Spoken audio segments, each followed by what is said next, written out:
नमस्कार आसंतु मथुरा मंगलर द्वितीय छांद भितरकू एठी ना दुईटा बड़ शक्तिशाली भाव मुहामुही हेउछंती।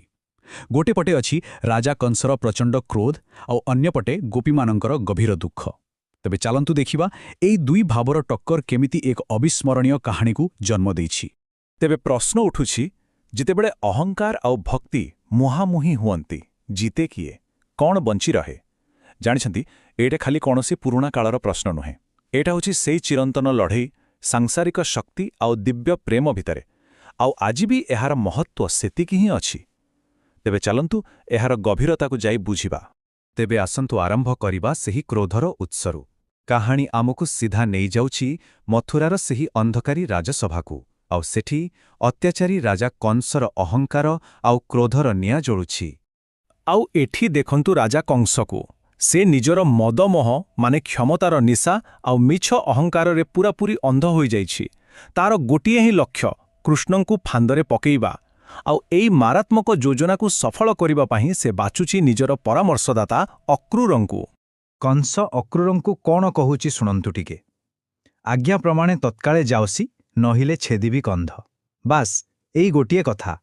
एइथिरु स्पष्ट जणा पडुछि जे तार शासन आनुगत्य किंबा सम्मान उपरे नुहे बरं केवल भय उपरे ही तयारी होइथिला। तेबे एइटा खाली गोटे निमंत्रण नथिला। एहा पछरे थिला कृष्णंकु मारिबा पाई गोटे पूरा योजनाबद्ध 3 स्तरीय षड्यंत्र।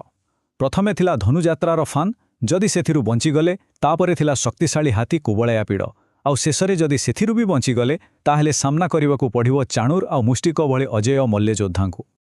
आपण भावी पारुछंती कंसर मानसिकता। तार भय आउ संदेह ता चारिपटर दुनिया को गोटे युद्ध क्षेत्र बनाई देथिला। ता आखिरे समस्त थिले शत्रु।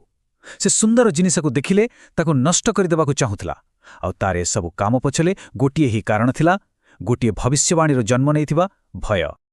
अच्छा एबे कहानीर मोड़ बदलुछि। मथुरारु जेउ अंधार ढेउ उठिथिला सेटा एबे आसी पहुंचुछि गोपपुरर शांत सुंदर दुनिया रे। आउ जेमिति ही अक्रूरंक रथ गोपपुर रे पाद देउची सत्य जेमिति भाग्यर चख पूरा उल्टा बुली जाउची। बुझिले तांकर आसीबाटा खाली गोटे साधारण आसीबा नथिला। एइटा थिला सेई घटना जहा गोपीमानंक प्रेम आउ खुशी रे भरा दुनिया को दुख आउ विरहर समुद्र रे बुढ़ाई देबाकू जाउथिला। जेतेबेले कृष्ण मथुरा जीवे बोली खबरटा पहुंचिला सते जेमिति पूरा गाँ उपरे चणक पड़ीगला। एई खबरटा गोपीमानंक हृदय को चूरमार करिदेला।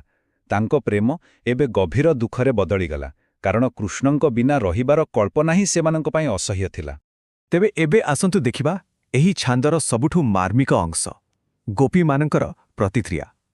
आउ मने रखंतु एटा खाली दुख नुहे, एहा हेउछि भक्तिर एक शक्तिशाली प्रकाश। सेमाने कौन कहउछंती सुनंतु। मरण आंभंकु हेउ बर, नरक आंभंकु पछे हेउ, मथुरा न जाऊ कृष्ण गोपपुरे थाऊ। केते आकुल निवेदन। एथरु तो जणा पडुछि सेमानंकर प्रेम केते गभीर। निजरा सम्मान परिवार सबु किछि हरेबाकू सेमाने राजी, किंतु कृष्णंकु नुहे, केवल कृष्ण तांको पाखरे रहंतु बास। आउ कवि एई द्वंद्व को बहुत सुंदर भावरे देखाइछंती। गोटे पटे अछि बणफुलर माला परी गोपीमानंकर सेई निरीह निस्वार्थपर प्रेम, आउ अन्यपटे अछि मथुरा नगरीर चाकचक्य तार कृत्रिम विलासपूर्ण आकर्षण। आउ गोपीमानंक मनरे सेई गोटिए डर काले कृष्ण सहरर सेई मायारे बांधी होई जिवे। तेबे ए जो दुईटी पूरापूरी अलगा दुनिया क्रोध आउ भक्तिर दुनिया एमानंक भितर जो टक्कर होउछि एहार प्रकृत अर्थ कौन जानती। पूरा छांदटाकू आमे दुईटी भावर तराजुरे तौली पारिबा। भारतीय साहित्य रे जहाकू रस कुहा जाए। गोटे पटे अछि कंसर रौद्र रस माने तार भयंकर क्रोध आउ अन्य पटे अछि गोपीमानंकर करुण रस जहा तांको गभीर दुख आउ भक्तिरु तियारी। ए काव्यर प्रकृत सौंदर्य लुचि रहिछि एहार शब्द भितरे। देखंतु खळ मंत्रण भଳି शब्द केमिति कंसर दुष्ट योजना को पूरा आखि आगरे आनी दउछि आउ सेपुटे विरहजनित शब्दटी गोपीमानंकर से गभीर कष्ट को केते सुंदर भावरे बुझेई दउछि। एई भଳି शब्द तो जाहे छांद को एते जीवंत करिछि। तेबे एते सबु परे क्रोध आउ भक्तिर एई जो लढ़ई एथिरु आमे शिखिले कौन। आसंतु एहार किछि मुख्य कथा उपरे नजर पकाइबा। सबुठु बड़ कथा हैला एई छांद आमको सिखाए जे अहंकार आउ भय केते विनाशकारी होई पारे। एहा आमको देखाए जे निस्वार्थपर भक्ति भितरे केते असीम शक्ति थाए।